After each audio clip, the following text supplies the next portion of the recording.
বিসমিল্লাহির রহমানির রহিম। 6 অক্টোবর 2024 বাংলাদেশের সাধারণ জনগণ যখন ভারতীয় সীমান্তে তাদের গরু প্রবেশ করলে গরু আনতে যায়, তখন ভারতের সীমান্তরক্ষী বাহিনী বিএসএফ গুলি করে বাংলাদেশের কৃষকদেরকে মেরে ফেলে। ভুলক্রমে বাংলাদেশের কোনো কৃষক ভারতের জমিনে পা রাখলে তাকে গুলি খেতে হয়। কিন্তু আশ্চর্যের একটা বিষয় হলো, গত 5ই অগাস্টের পর থেকে যে সকল নেতারা ভারতে পালিয়ে গেছেন আওয়ামী লীগের, এদের তো অনেকে ভিসাই নেই। যাদের ভিসা ছিল তাদের ভিসার মেয়াদও পার হয়ে গেছে। তাদের একটা বড় অংশ মেঘালয়ের রাজধানী শিলং, ত্রিপুরার রাজধানী আগরতলাতে এবং ত্রিপুরার কয়েকটি শহরে তারা দিব্যি বসবাস করছে এবং বড় অংশটা কলকাতা শহরে বসবাস করছে। যতদূর জানা গেল বিভিন্ন মাধ্যমে যে কলকাতাতে যারা বসবাস করছে তারা নিজেরা ফ্ল্যাট নিয়ে সেখানে রাজকীয় হলাতে তারা বসবাস করছে। আবার অনেকে দল বেঁধে একটা ফ্ল্যাট নিয়ে সেখানে 4-5 জন মিলে দিব্যি আরামে তারা বসবাস করছে, খোশ গল্প করছে। কলকাতার ইকো পার্কে তারা ঘন্টা পর ঘন্টা তারা সময় কাটাচ্ছে। কেউ জাগারে স্ট্রিটে গিয়ে কাবাব খাচ্ছে, কেউ নিউ মার্কেট এলাকায় ঘোরাফেরা করছে। মনে হয় যেন একটা প্রমোদ ভ্রমণ, তারা এই অবস্থায় আছে। অবশ্য তারা থাকার কারণও আছে, কারণ বাংলাদেশ থেকে যে পরিমাণ টাকা তারা লুটপাট করেছে বিভিন্ন উসিলায়, আমি প্রায় সময় বলি যে আওয়ামী লীগের নেতারা 50 বছর যদি ক্ষমতার বাইরেও থাকে তাদের এই টাকা শেষ হবে না। তাহলে যেখানে বাংলাদেশের একজন কৃষককে সীমান্তে পা রাখলেই বিএসএফ গুলি করে, সেখানে আওয়ামী লীগের বিপুল সংখ্যক নেতাকর্মী ভারতে অবস্থান করছে।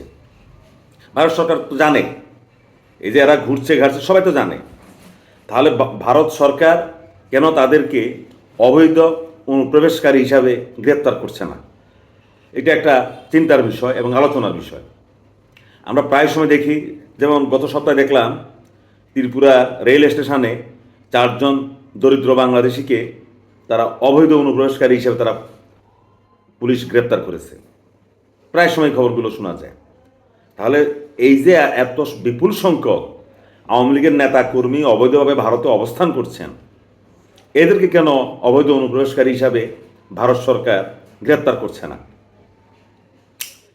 তার উপর আজ দুদিন বাংলাদেশের শেরপুর এবং কয়েকটি জেলায় বন্যা হয়েছে। সেই একই অভিযোগ, ভারত তাদের জল কপাট খুলে দিয়েছে, অজর ধারায় পানি বাংলাদেশে ঢুকছে। বাংলাদেশের বিভিন্ন লোকালয়, বাড়ি ঘর সব ডুবে গেছে, মানুষ বন্যাক্রান্ত হয়েছে নতুন করে। আসলে ভারত কি চায়? ভারত এটাই তো বোঝা মুশকিল। ভারতের সাথে তাদের পাকিস্তানের সাথে যেখানে দ্বন্দ্ব, মালদ্বীপের সাথে দ্বন্দ্ব, শ্রীলঙ্কা তো চাইনিজ সমর্থক সরকার আসছে, তাহলে তাদের তো উচিত অন্তত বাংলাদেশের সাথে একটা সুসম্পর্ক বজায় রাখা।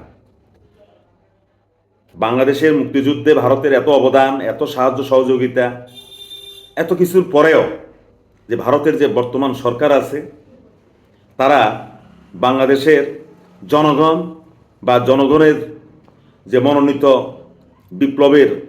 জনগণের যে বিপ্লবের পরবর্তী যে সরকার এখন আছে, অন্তর্বর্তীকালীন ডক্টর ইউনূসের সরকার, সেই সরকারের সাথে তারা কোনো সম্পর্ক উষ্ণ করার কোনো উদ্যোগ নিচ্ছে না। বরং আওয়ামী লীগে যারা পালিয়ে আছে ভারতে, তাদেরকে তারা আরও জামাই আদরের মতো পাহারা দিয়ে রাখছে। মূল মুদ্রা কথা সেটা হলো, বাংলাদেশ থেকে যদি আওয়ামী লীগের আরও 1 লক্ষ নেতা কর্মীও ভারতে চলে যায় অবৈধভাবে, ভারত সরকার তাদেরকে গ্রেপ্তার করবে না, এটা বোঝা গেছে। বরং ভারত কি তাদেরকে দিয়ে কি বাংলাদেশকে একটি অস্থিতিশীল বাংলাদেশকে রাষ্ট্র হিসাবে দেখতে চায় কিনা, এটা ভুল ধারণা। ভারতে পররাষ্ট্রনীতি, ভারতের রাজনীতি বাংলাদেশে অনেক অনেক গুণ বেশি চৌকস, সুকৌশলী। কিন্তু ভারত সরকার যদি মনে করে যে আওয়ামী লীগের এইসব নেতাদেরকে দিয়ে তিনি বাংলাদেশে একটা অস্থিতিশীল সরকার বাংলাদেশের যে বর্তমান সরকার আছে তাদেরকে অস্থিতিশীল রাখবেন, তাহলে মনে হয় রাজনীতি বলে যে হিসাব ভুল। মনে আছে আমাদের অনেকের 1975 সালে এই কাদেরিয়া বাহিনীর প্রধান কাদের সিদ্দিকী তার অনুগতদেরকে নিয়ে বাংলাদেশের শেরপুর নালিতাবাড়ি সীমান্তে বাংলাদেশ সেনাবাহিনীর বিরুদ্ধে যে বিদ্রোহ করেছে, এক পর্যায়ে টিকতে না পেরে তিনি সেই ভারতে গিয়েছেন, বর্ধমানে যিনি অনেক দিন আশ্রয় ছিলেন। তাকে দিয়েও কোনো লাভ হয়নি ভারতের। বাংলাদেশের জনগণ যে সিদ্ধান্ত নেয়, বাংলাদেশের জনগণ যেটা সিদ্ধান্ত নেবে, তাদের রাষ্ট্র কাঠামো কেমন হবে, এটার প্রতি ভারত সরকারের শ্রদ্ধাশীল হওয়া উচিত এবং ভারত সরকারের উচিত বাংলাদেশের মনোভাবের প্রতি দৃষ্টি রেখে বাংলাদেশের মনোভাবকে, বাংলাদেশের জনগণের মনোভাবকে সম্মান দেয়া। তাহলেই ভারতের সাথে বাংলাদেশের একটা সুসম্পর্ক গড়ে উঠতে পারে। ধন্যবাদ সবাইকে।